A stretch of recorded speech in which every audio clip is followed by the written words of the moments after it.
Well, the United States and other NATO members have vowed to help Ukraine fight off a Russian invasion while also adapting the alliance's own security to the new reality triggered by the war. Ukraine's President Volodymyr Zelensky has ruled out joining NATO, which is seen as a bit of a tentative olive branch to Russia. Joining me live is former NATO Chief General Sir Richard Shirreff, I should say. Richard, thanks so much for your time. Really appreciate it. There's been a lot of developments in recent days. First of all, I want to go to what the Polish Prime Minister said when he went into Kyiv. He said that there should be some kind of NATO peacekeeping mission. Would that be provocative?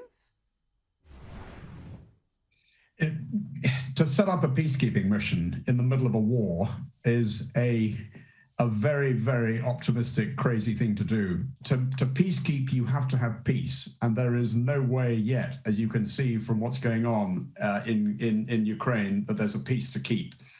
When and if there is a peace to keep, then might be the time to think about a peacekeeping mission.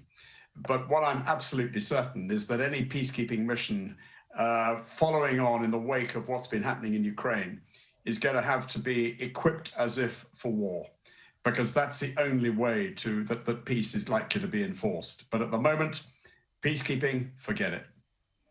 Yeah, I think you're right. And we should remember that Vladimir Putin's incursion and invasion into Ukraine did start with him announcing his own so-called peacekeeping mission. So somewhat muddying the waters there. So, Richard, what should happen next? There seems to be a bit of a standoff at the moment. We're 3 weeks into this war. The United States offered more military support yesterday, but stopped short of what Ukraine actually needs and wants. Well, what should happen is the continued support of the international community. What we're seeing is the Ukrainians fighting with extraordinary, inspirational courage, tenacity, perseverance in the face of mass Russian onslaught. We're seeing a Russian army that is bogged down, that has failed to meet its objectives, that's demonstrated extraordinary incompetence, inability to supply itself, soldiers' morale in bits. So what? The rest of the international community, and I know Australia has contributed as well, should provide as much indirect support as possible in terms of lethal aid and other equipment. And that's making a real difference on the ground and in the skies over Ukraine, with air defense weapons, anti-tank weapons and the like flooding in. But what should not happen is a no-fly zone, particularly a no-fly zone from NATO, because any form of no-fly zone is effectively an act of war, and it would require NATO airplanes to shoot down Russian aircraft, to destroy Russian air defense batteries and missiles on the ground. And without any question, I think that would precipitate a general war between Russia and NATO. So if it's to happen, my advice to any politicians would be ensure you're ready for general war. And a general war, which, because it could go nuclear, could very quickly become a war of national survival for NATO countries. Do you see any signs of Putin being able to step back? And what can the West do that might allow him to climb down, if you like? I don't see any signs of this at all.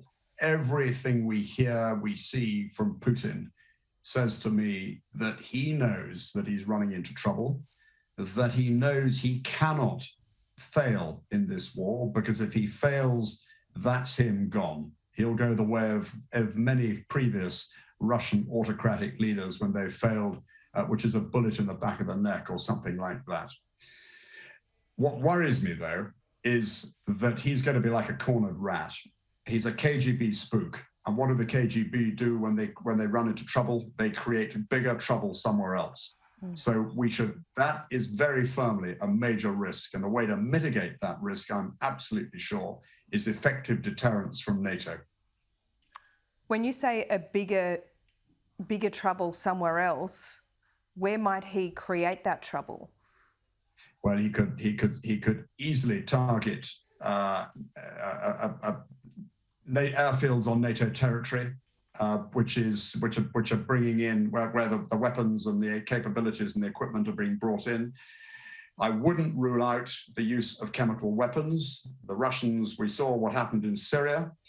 And I think all bets are off. And I think the potential to do what the Russians call rather chillingly escalate to de-escalate, effectively blackmail, including nuclear blackmail, is a real threat. So, Richard, if what you say is true, and I'm absolutely on board with you here, won't the West be drawn into this war eventually anyway? No, not necessarily. And the way to ensure that the West is not drawn into this war eventually is effective deterrence. And by effective deterrence, I mean a military force from the Baltic to the Black Sea that sends a very clear message that it's capable, that it's credible, and that any hint of NATO aggression out of Ukraine will attract a massive, massive hammering. That's the best I think we can do. Russia respects strength and despises weakness. And if there's any hint of weakness from the West, you can be sure that Putin will take advantage of it. Well, Biden is speaking to President Xi of China today. Russia cannot really be isolated when it still has China's tacit approval, can it? No. And of course, that remains a real issue. I think, though, and we heard Xi talking about the bond of unbreakable friendship. I think probably he's regretting that when he sees the TV screens of Ukrainian cities being destroyed and mass casualties among Ukrainian civilians, women and children. China makes a great deal of noise about not interfering in other countries' sovereignty. And I think they will be embarrassed by what they see Russia doing so nakedly to Ukraine and damaging Ukraine. But at the same time, we can take nothing for granted that Xi will become some sort of peacekeeper or negotiator. But nevertheless, Xi will be worried, as we saw when the Russians tried to ask for military assistance from the Chinese, and the Chinese denied flatly that they'd done so. So, Richard Shirreff, we thank you for your time and staying up for us so late in London this morning. Fabulous to get your insights. Really appreciate it. Thank you and good morning.